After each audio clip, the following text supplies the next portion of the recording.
పనులు చెప్పుకునేదేమో నల్లమల్ల పేరు. వాస్తవానికి మీరు అసలు సిసలైన నల్లమల్ల బిడ్డలు. ఎందుకు? మీ మాటలో స్వచ్ఛదనం ఉంటుంది, మీ మనసులో ప్రేమ ఆప్యాయతలు ఉంటాయి. మీరందరూ కూడా ప్రేమతో ఆప్యాయతతో అబద్ధాలు చెప్పకుండా నీతిగా నిజాయితీగా బతికే బిడ్డలే అసలైన నల్లమల్ల బిడ్డలు. ఈ నల్లమల్ల పేరు చెప్పుకొని ఇలా హైదరాబాద్ లో 4 క్యాంప్ ఆఫీసులు కట్టి విలాసవంతమైన జీవితం గడుపుతున్నాడు రేవంత్ రెడ్డి. నిజంగా మీలో ఈ నల్లమల్ల బిడ్డల్లో ఉండే నిజాయితీ, ఈ నల్లమల్ల బిడ్డల్లో ఉండే ప్రేమ ఆప్యాయత, మాటకు కట్టుబడే తనం, అబద్ధాలాడని గుణం రేవంత్ రెడ్డిలో చారణమందం ఉన్నా ఈ రాష్ట్రం కొద్దిగా బాగుపడుతుండే. కానీ రేవంత్ రెడ్డి ఏమైపోయింది? 2.5 సంవత్సరాల్లో పాలేందో నీళ్ళేందో తేలిపోయింది. రేవంత్ రెడ్డి మొనగాడు కాదు, వీడో పెద్ద మోసగాడు అని చెప్పి ఇలా రాష్ట్ర ప్రజలకు అర్థమైపోయింది. ఇది నేను ఉత్తగంటలేను. ఆయన చెప్పిన మాటలు అసెంబ్లీలో చెప్పి అబద్ధాలే, అమలు కావు. దేవుడి మీద ఒట్టు పెట్టి ప్రమాణం చేసినా అవి అమలు కావు. ఎన్నికల మేనిఫెస్టోలో చెప్పినా అమలు కావు. పబ్లిక్ మీటింగ్ లో పోయి చెప్పినవి కూడా అమలు కావు.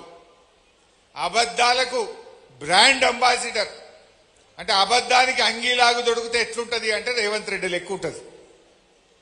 ఇది నేను ఏదో విమర్శ కోసమో రాజకీయం కోసమో చెప్తలేను. ఒకసారి చూద్దాం, నేను ఆ స్క్రీన్ మీద కూడా చూపిస్తా మీకు. ఆయన అబద్ధాలు ఒక 5-10 నిమిషాలు 4-5 నిమిషాలు చూపించి మళ్ళీ మనం ఉపన్యాసంలోకి పోదాం. ఎందుకంటే ప్రజలకు తెలవాలి, మీరు కార్యకర్తలుగా ఈ విషయాల్ని ప్రజల్లోకి తీసుకువెళ్ళాలి. రేవంత్ రెడ్డి మాట నమ్ముకుంటే శంకరగిరి మాన్యాలే పడతాం మనం అనే ముచ్చట ప్రజలకు పోవాలి. ఏ ఒక్క విషయం కూడా ఈ రోజు వరకు ఆయన చెప్పింది నిజాయితీగా అమలు చేసింది కానీ మాట మీద నిలబడ్డది కానీ లేదు. రుణమాఫీ, ఇలా రుణమాఫీ కాని వాళ్ళు ఎందరే చేయలేవట్టుంది. ఆల్మోస్ట్ 60 పైసల మంది రుణమాఫీ కాలేదని చేతుల్లా పట్టారు. ఏం చెప్పిండు రేవంత్ రెడ్డి? పార్లమెంట్ ఎన్నికల ముందు కనబడ్డ దేవుని మీద ఒట్టు పెట్టిండు. అసెంబ్లీ ఎన్నికల ముందు ఏం చెప్పిండు? కేసీఆర్ 2 సార్లు రుణమాఫీ చేసిన అంటుండు. ఉరుకుర్రి, మళ్ళా బ్యాంకుకు ఓన్రి, అప్పు తెచ్చుకోన్రి, నేను రాగానే 2 లక్షల రూపాయలు రుణమాఫీ చేస్తా అన్నాడు. చేసినాడే? ఒకసారి అది కూడా చూద్దాం. ఇక ఎట్లా ఎన్నిసార్లు ఒట్టు పెట్టిండో, ఎన్ని దేవుళ్ళ మీద ఒట్టు పెట్టిండో. మన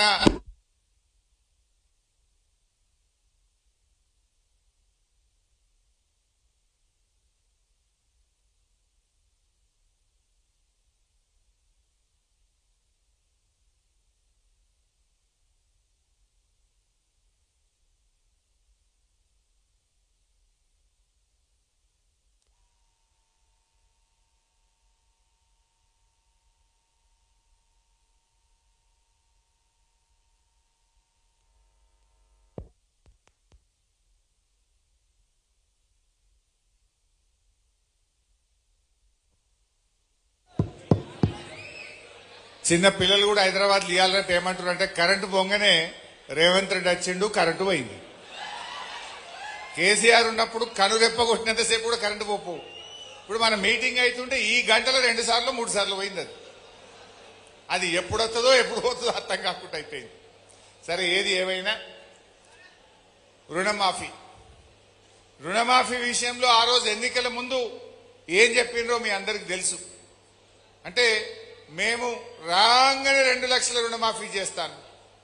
పార్లమెంట్ ఎన్నికల ముందు కనబడ్డ దేవుని మీద ఒట్టు పెట్టి 15 ఆగస్టు కల్లా రుణమాఫీ చేస్తా అన్నాడు. మరి ఏం జరిగిందో ఒక్కసారి చూద్దాం. సాక్షిగా, వెయ్యి స్తంభాల గుడి సాక్షిగా, కోములమ్మ సాక్షిగా, సరస్వతి మందిరం మీద వచ్చే చెప్తున్నా, కొమరవెల్లి మల్లన్న సాక్షిగా, జూబ్లీహిల్స్ లో ఉన్న పెద్దమ్మ సాక్షిగా నేను నీకు మాట ఇస్తున్నా. ఈ కొత్తపేట గడ్డ మీద నుంచి మాట ఇస్తున్నా. కురుమూర్తి స్వామి సాక్షిగా, ఆర్మూర్ సుద్దుల గుట్ట సాక్షిగా, అనంతగిరి కొండల్లో ఉన్న పద్మనాభుడి సాక్షిగా నేను యాదగిరిగుట్ట లక్ష్మీ నరసింహస్వామి ఆనగా మాటిస్తున్నా. మెదకు చర్చ చర్చి సాక్షిగా ఏడుపాయల దుర్గమ్మ సాక్షిగా నేను మాట ఇస్తున్నా.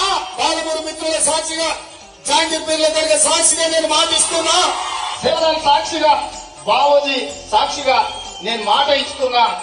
భద్రాద్రి రాముడు సాక్షిగా నేను మీకు మాట ఇస్తున్నా. అక్కడి సూర్యుడు ఇక్కడ ఉదయించిన, భూమి ఆకాశం తిరగబడ్డా, తుఫానులు వచ్చినా, భూకంపం వచ్చినా, భూమి బద్దలైనా నేను మాట ఇస్తున్నా. 15 ఆగస్టు లోపల తెలంగాణ రైతాంగానికి 2 లక్షల రూపాయల రుణమాఫీ చేసి తీరుతా. 2 లక్షల పైన ఉన్న రైతులు ఎవరు ఆందోళన చెందాల్సిన అవసరం లేదు. 2 లక్షల పైన రుణమా ఉన్నవాళ్ళు 2 లక్షల పైన ఉన్న రుణాన్ని మీరు బ్యాంకులో చెల్లించండి. మీరు చెల్లించిన మరుక్షణం ఆ 2 లక్షల రూపాయలను కూడా మీ ఖాతాలో వేసే బాధ్యత మా ప్రభుత్వం తీసుకుంటుందని చెప్పి నేను ఆ రైతాంగానికి తెలియజేస్తున్నా. చాలా మంది పాపం కొత్త కదా 2 లక్షల మీద ఉన్నది కట్టమన్నాడు, వెంటనే వేస్తా అని మిత్తిలకు తెచ్చి 3 రూపాయలకు కట్టిరు. కొంతమంది కట్టలే. ఈడెంతమంది కట్టిరు శైలావటుది. ఇప్పుడు రేవంత్ రెడ్డి చెప్తే కూడా నమ్మడుగా అయిపోయింది. అప్పుడు కొత్త 2 లక్షల మీద ఉన్న వాళ్ళు కడితే నేను ఇస్తా అంటే పాపం మిత్తిలకు తెచ్చి కడితే 2 లక్షల లోపల నిగ్గాలి, 2 లక్షల మీద నిగ్గాలి. ఇవాళ రాష్ట్రంలో ఆనాడు అసెంబ్లీలో బడ్జెట్లు ఏం చెప్పిండ్రు? రుణమాఫీకి 35,000 కోట్ల రూపాయలు కేటాయిస్తున్నాము అన్నారు. ఇచ్చిందెంత? 20,000 మాత్రమే. బ్యాంకులను అడిగితే 45,000 కోట్ల రుణమాఫీకి కావాలన్నారు. వీళ్ళు కోతలు పెట్టి అసెంబ్లీలో 35,000 కోట్లు ఇస్తామన్నారు. నిజంగా ఇచ్చింది 20,000 కోట్లు, రైతులకు చేరింది 18,000 కోట్లు. అంటే ఎంత మోసమో ఒక్కసారి ఆలోచించండి. కనబడ్డ దేవుని మీద ఒట్టు పెట్టినోడు, దేవుణ్ణే మోసం చేసినోడు మనను మోసం చేయడా? నిజంగా నల్లమల బిడ్డ అయితే దేవుని మీద ఒట్టు పెట్టి మాట తప్పుతాడే? నల్లమల బిడ్డలు ఎవరైనా అబద్ధం ఆడతారా మీరు? మోసం చేస్తారా మీరు? మరి నిజంగా ఈయన ఏమనాలి? మోసగాడనపోతే మోసం చేసిన వాడిని ఏమంటారే? మోసం చేసిన వాడిని ఏమంటారు? ఒకసారి నేను మానకొండూరు పోయిన కరీంనగర్ జిల్లా. ఆడపోయి గిట్లే మాట్లాడుకుంటూ అవ్వాతాతలకు 4,000 పింఛన్ ఇస్తాని రేవంత్ రెడ్డి ఎగ్గొట్టిండు. అక్క చెల్లెలకు మహాలక్ష్మి అని 2,500 ఇస్తా అని ఎగ్గొట్టిండు. రైతులకు 15,000 రైతు బంధన్ ఎగ్గొట్టిండు. తులం బంగారం ఎగ్గొట్టిండు. స్కూటీలు ఎగ్గొట్టిండు అని చెప్పుకుంటే ఏమన్నా, నువ్వు ఇప్పటి నుంచి యనుమల రేవంత్ రెడ్డి కాదయా, నువ్వు ఎగవేతల రేవంత్ రెడ్డివి అన్నా. ఇందులో ఏమన్నా తప్పున్నదా? ఎగ్గొట్టినోడిని ఏమంటామే? ఎగ్గొట్టిండు, వీడు మోసం చేసిండు అంటాం. మరి నువ్వు ఎగవేతల రేవంత్ రెడ్డివే అన్న గంతే. కథం తెల్లారి వరకు పోలీస్ స్టేషన్లో నా మీద కేసు, నాకు నోటీసు నడుస్తుంది. ఇంకా మానకొండూరు పోలీస్ స్టేషన్లో ఒక కేసు నడుస్తుంది నా మీద, ఎగవేతల రేవంత్ రెడ్డి అంటే. ఇప్పుడు మోసం చేసిండు, వీడు మోసగాడు అన్న. వీడు మొనగాడు కాదు, మోసగాడు అన్న. నాకు తెలిసి రేపు కూడా అచ్చంపేటలో కేసు అవుతుంది. ఇక కేసులు పెడితే భయపడతామా? రేవంత్ రెడ్డి కథ ఎట్లున్నదంటే, మొన్న స్టేట్ బ్యాంక్ ఆఫ్ ఇండియా మీరు చూసి ఉంటారు. హైదరాబాద్ లో స్టేట్ బ్యాంక్ ఆఫ్ ఇండియాకు అప్పటి ప్రభుత్వం వెనకట భూమి ఇచ్చింది. రేవంత్ రెడ్డి బ్యాంకుకి ఇచ్చిన భూమిని ఆయన అమ్మేసిండు. ఎస్బీఐకి ఇచ్చిన భూమిని వేలం పెట్టిండు, భూమిని అమ్మేసిండు. అమ్మేస్తే పాపం మా కోర్టుకు పోయిండు. స్టేట్ బ్యాంక్ ఆఫ్ ఇండియా వాడు కోర్టుకు పోయి, ఇది మాకు వెనకట భూమి ఇచ్చిండ్రు, ఇది కూడా ఫ్రీగా ఇయ్యలే, మేం దాదాపు 20 కోట్ల రూపాయలు పెట్టి భూమి కొనుక్కున్నాం, ఈ భూమి మా పొజిషన్లో ఉన్నది, పైసలు పెట్టుకున్న మా భూమి రేవంత్ రెడ్డి ఎట్లా అమ్ముకుంటాడు అని హైకోర్టుకు పోయింది. పోతే కోర్టు ఏం చేసింది? అరే వాళ్ళు పైసలు పెట్టుకున్నది నిజమే కదా, ఈ అమ్మకం తప్పు, దీని మీద స్టే ఇస్తున్నామని కోర్టు స్టే ఇచ్చింది. ఖతం రేవంత్ రెడ్డి ఇప్పుడు ఎస్బీఐ మీద పగబట్టిండు. ఎస్బీఐ నిషేధిస్తా, ఎస్బీఐలో ఉండే ఫిక్స్డ్ డిపాజిట్లు బయటకు తీసేస్తా, ఎస్బీఐకి రాష్ట్ర ప్రభుత్వ అకౌంట్లన్నీ కూడా తీసేస్తా అని ఇలా స్టేట్ బ్యాంక్ ఆఫ్ ఇండియాను కూడా బ్లాక్మెయిల్ చేస్తున్నాడు. రేవంత్ రెడ్డి తీరు ఎట్లుందంటే, ఎవరైనా ప్రశ్నిస్తే పగబట్టడు.